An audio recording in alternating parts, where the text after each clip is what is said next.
Éviter de recevoir des spams. Salut, je suis Coralie, experte WordPress et développeuse web. J'espère que tu vas bien.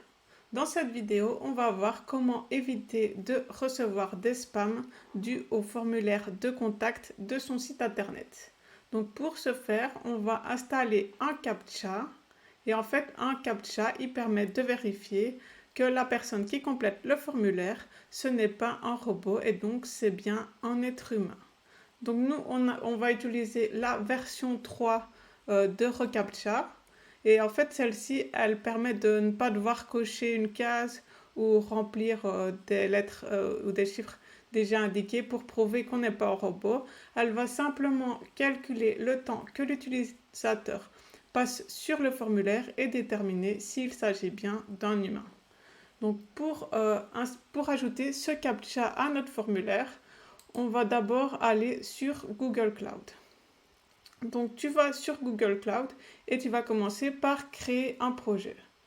Donc pour ça, soit tu as un bouton créer un projet, soit si tu as déjà des projets, tu peux aller ici et cliquer sur nouveau projet. Donc moi j'ai déjà créé mon projet, mais je vais te montrer pour l'exemple. Donc moi ce sera démo 1. Donc tu fais nouveau projet. Et là, tu tapes simplement le nom de ton projet, tu complètes et tu cliques sur créer. Donc ça, c'est déjà bon. Donc ensuite, quand ça c'est fait, tu vas aller sur google.com/reCAPTCHA/admin. Donc tu te connectes à ton compte Google.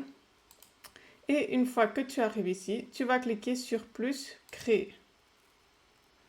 Donc ici, tu vas entrer un libellé. Donc, tu mets ce que tu veux. Moi, je vais mettre démo 1, encore une fois, vu que c'est le nom de mon site. Et ici, comme je t'ai dit, on va utiliser la version 3 de reCAPTCHA, donc celle où il n'y a rien à cocher ou quoi pour prouver qu'on n'est pas un robot. Ici, tu vas ajouter ton nom de domaine de ton site.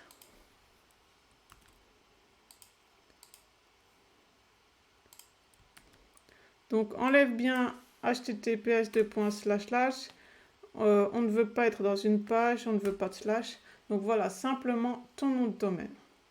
Ensuite, ici, tu vas ajouter le projet que tu viens de créer sur Google Cloud. Donc, sélectionne le projet avec le nom que tu viens de créer. Donc, moi, c'était démo 1, comme je t'ai dit. Et ensuite, tu cliques sur envoyer. Quand c'est fait, tu vas recevoir 2 clés. Donc, quand tu es là, c'est nickel. Tu peux aller maintenant sur ton tableau de bord WordPress. Donc, je vais fermer ça. Ok, je suis sur mon tableau de bord WordPress. J'utilise Formidable Form pour mon formulaire, mais peu importe ce que tu utilises, c'est à peu près pareil pour toutes les extensions.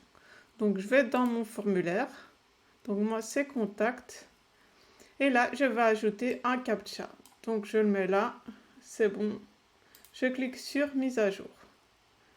Et donc si je le sélectionne, je vois qu'il faut faire les réglages du CAPTCHA. Donc je vais cliquer ici sur Setup. Mais n'oublie pas d'enregistrer avant.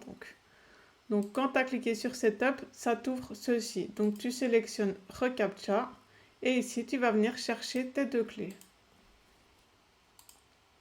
Donc tu sélectionnes tout et tu copies. Donc là c'est la clé du site. Enfin tu pouvais cliquer ici, c'est plus facile. Donc la clé du site. Ici clé du site, tu colles. Tu copies la clé secrète. Et là, tu la colles. Ensuite, tu sélectionnes bien la version 3, vu que c'est celle qu'on vient de créer. Et quand tout ça est bon, tu cliques sur mettre à jour. Ok, c'est à jour, parfait. Maintenant, tu peux retourner voir ton formulaire de contact sur ton site.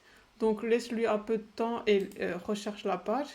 Et donc là, je vois qu'il y a bien mon CAPTCHA d'activer, car ici, j'ai la petite bannière qui s'ouvre quand je passe la souris par-dessus.